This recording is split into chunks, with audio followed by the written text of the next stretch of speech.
we're gonna essentially experience, introspect, and practice, work, and play with two things that actually are very, very common in meditation practices, especially Buddhism. They're classified as what's called factors of awakening, which are states of consciousness that are actually very helpful in general for navigating states of consciousness, but especially for insight practices, so that you actually have the robustness of mind to do it properly without getting upset. So the two things we're gonna practice, and then I'm gonna give you a breathing exercise and a metta meditation to kind of like congeal and anneal that very positive feeling. Is first is energy, the factor of awakening called energy, and the second one is equanimity. Now again, because we are in kind of a Qualia mastery mindset or aesthetic, we actually want to understand these things. Okay, so we want to understand this intellectually, right? So take a moment to settle in. Whatever position is comfortable. I'm gonna be standing because it's the only way I think all of you will hear me well. But I encourage you to kind of like relax into it and like feel free to stand up. But like I recommend like sit down, find your place of enjoyment, your balance, a place of tranquility.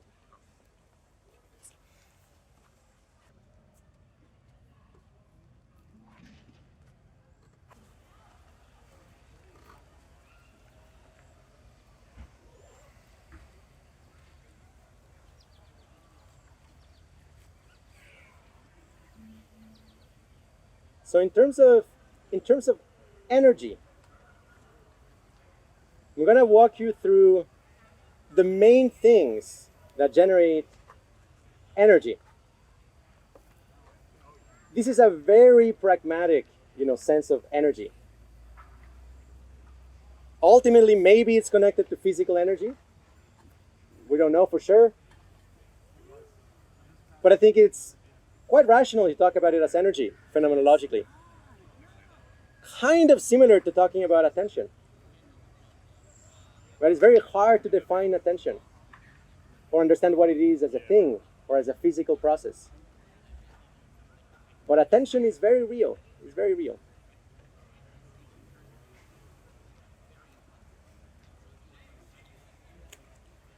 So first of all, notice what is called the outer hearing channel of your experience, the sounds around you.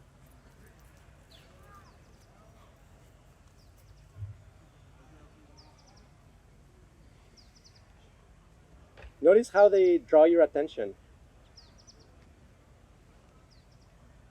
Spike your energy a little bit.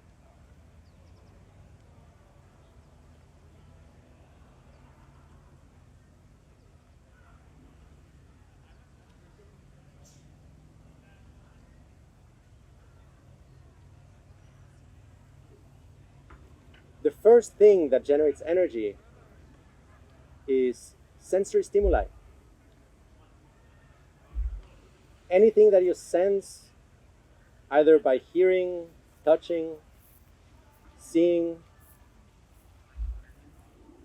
is energizing. So notice how any sensation around you functions as an energy source.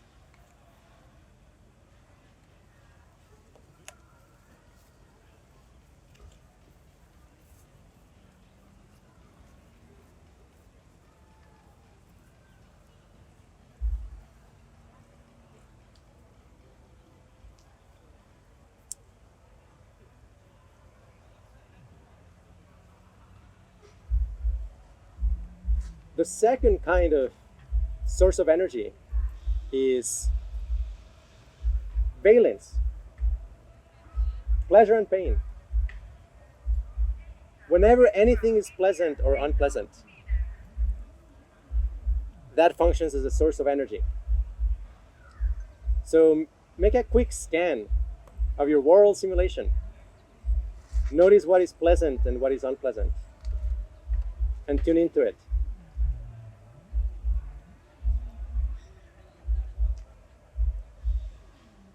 Notice the effect of how tuning into it magnifies the energy of pleasure and pain, discomfort and comfort.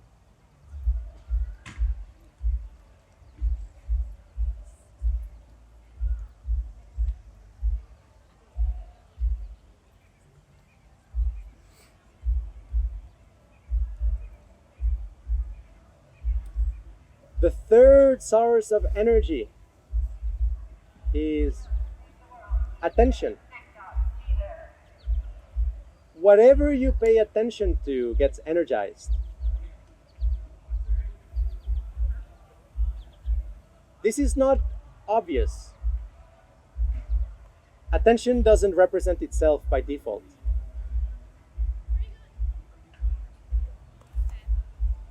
If you think that attention actually can be calming, I would ask you to notice, how is that happening?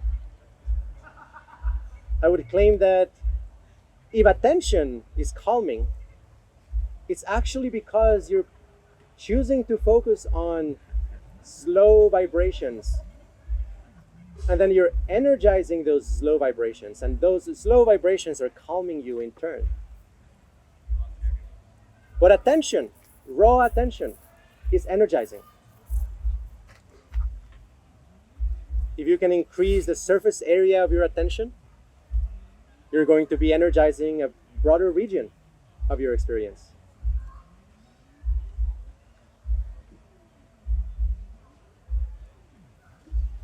So one quick exercise there, it's play with kind of the width of your attention. Start out by using attention as a kind of like as a laser.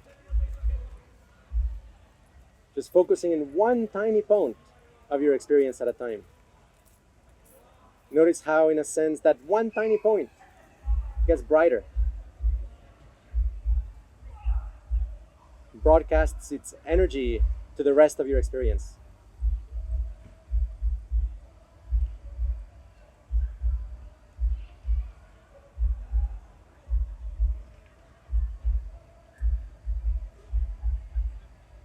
Now, instead of it being a point,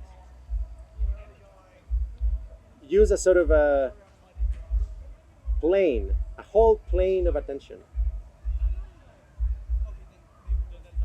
Notice that wherever you place that plane, that gets highlighted and energized.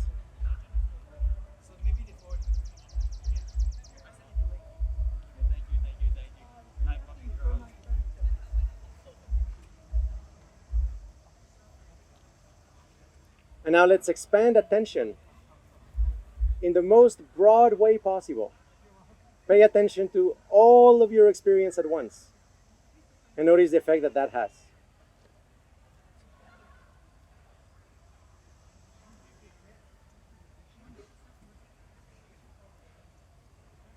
If you do this very skillfully for a while, very strange things may happen, like all of your experience may start to flicker and strobe, because you're energizing it all at once.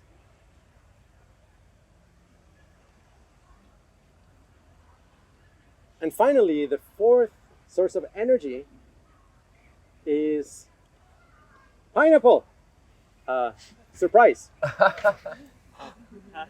Whenever you don't expect something, it gets highlighted, it gets priority of attention.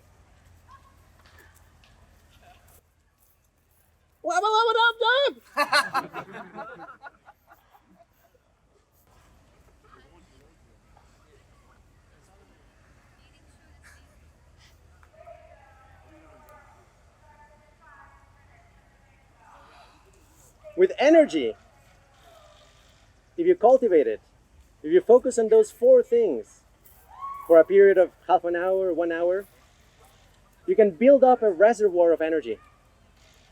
And then you can do whatever you want with that energy. Apply it to an internal representation, to an emotion, to an external sensory input, and edit it. Whenever you energize an internal representation sufficiently, it actually starts to melt and become malleable. You can, in some terms that we really like to use at QRI, you can re-anneal internal representations if you energize them enough and skillfully pull them down.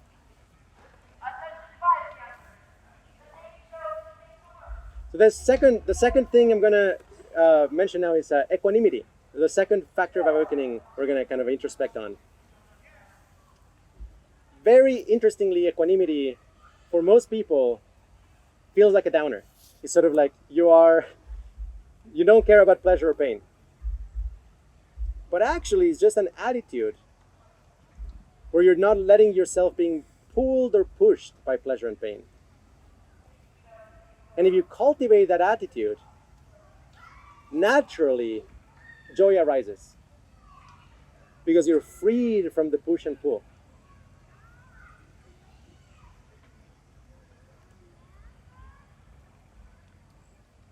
At the higher levels, equanimity actually functions as a sort of a more efficient stress dissipation.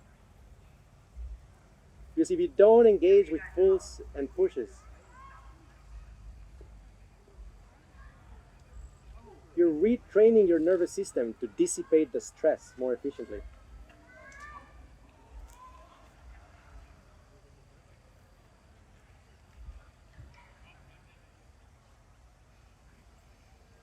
I know Shenzhen Yang claims that he can experience something like 9 out of 10 pain in complete equanimity. Now he's practiced for 30 years or more that particular method. But in principle, equanimity at a high enough level is an enormously powerful valence tool. Ironically, really improves your valence, even though in the moment it feels like from the outside that you're having an attitude of indifference. But it's not indifference. It's welcoming whatever happens.